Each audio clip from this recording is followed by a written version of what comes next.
Welcome to the Nancy Kimball Cobblestone House.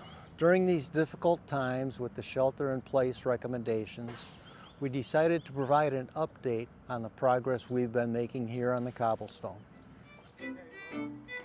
Hi everyone, my name is Kristen Sundquist. I'm the Historic Preservation Planner for the City of Elgin.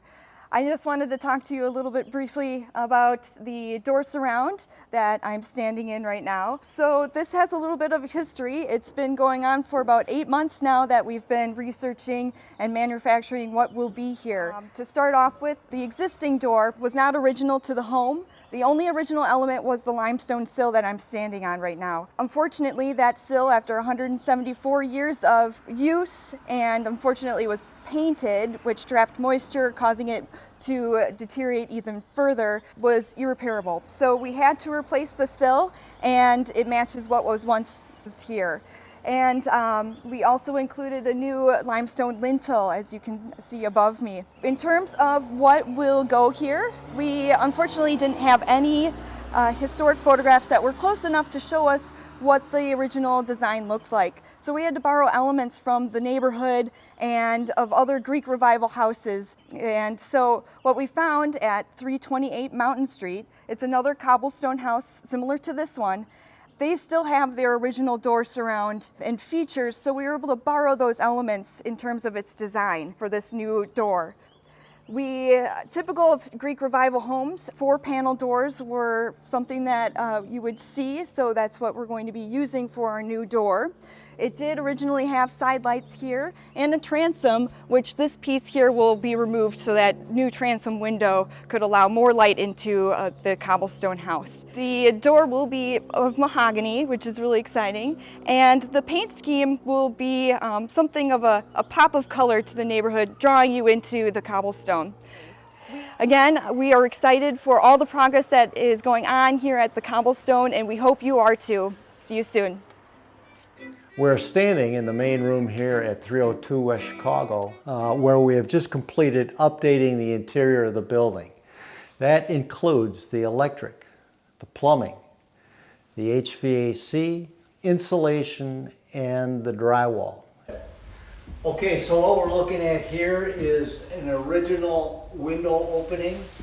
You can see that these windows are splayed back from the actual opening.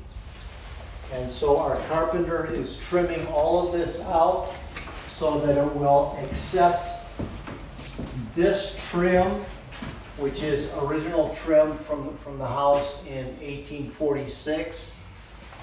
Over here you can see one of the pieces of trim that has been cleaned up, inserted into this window opening right here. The window treatment over here has been replicated by our master craftsman Dan Miller. His final step will be to add trim around the windows. Okay, so what we're looking at here is part of the exposed wall. At one point there was lath and plaster over all this. You can see here they inset pieces of wood so that they would be able to attach stuff like stairs, doorways, trim. Every once in a while you go through here, you see these pieces of wood set into the stone. And according to the Sanborn maps, this was probably one of the original entrances. Alright, so here we are going upstairs. The second floor probably would have been used mainly for sleeping rooms. We've got it divided into one room here on the north side. There'll be an exact similar room on the south side. You can see over here we've got the tile floor put in.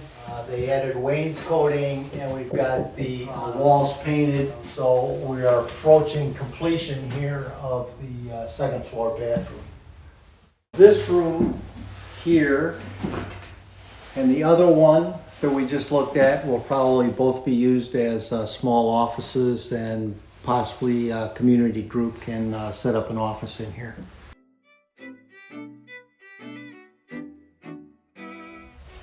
If If you look down here, you can see that this has all been parged, and this is recent work. This was done by our stonemason, John Crow.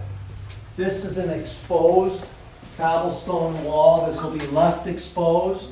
This floor, which is now a poured concrete floor, we put in a radiant heating system between the stone and the concrete.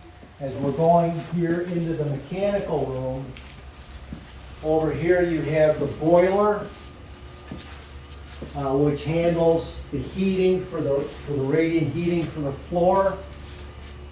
And we also have a forced air system which will heat the rest of the building.